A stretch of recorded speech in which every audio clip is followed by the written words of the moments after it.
Hi everybody. So today I started a journey to read the whole Bible because I want to get perspective on doctrine. I want to understand. I don't want to just be a Christian that takes everything that my pastor says. I want to have an in-depth knowledge of what God says. So anyway, so I started this challenge of 1 year of reading the Bible. So I've read Genesis so far, and today I was studying Job 42. In fact, from Job 38, through 42, Job's friends were, they were kind of trying to admonish Job, but I guess they were not doing it well. Particularly, I think Eliphaz, and Bilhah and Zophar, I think they were speaking to to Job, but they were not. But they were not speaking right. Anyway, so in chapter 42, something profound happened. So God was telling the people I just mentioned, Eliphaz, Bilhah, and Zophar, that because they spoke a bit unkindly to Job, that they should take, bulls, and oxen and ram, and they should go appease Job. But that didn't really change Job's, that didn't change Job's story.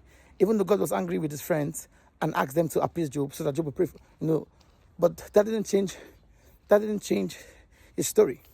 But what happened, I think it was verse 10 or verse 11, when the Bible says, and God restored, all that Job had when he prayed for his friends.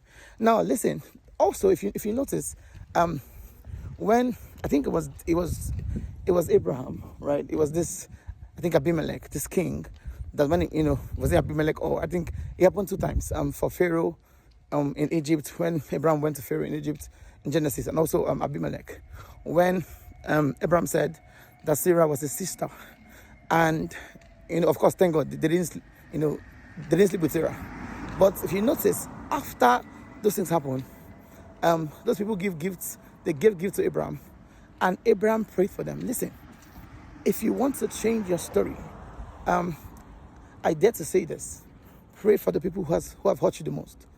Every time you pray for, and this is, I don't think this is my idea. I think this is these doctrines that you'll find from the scriptures.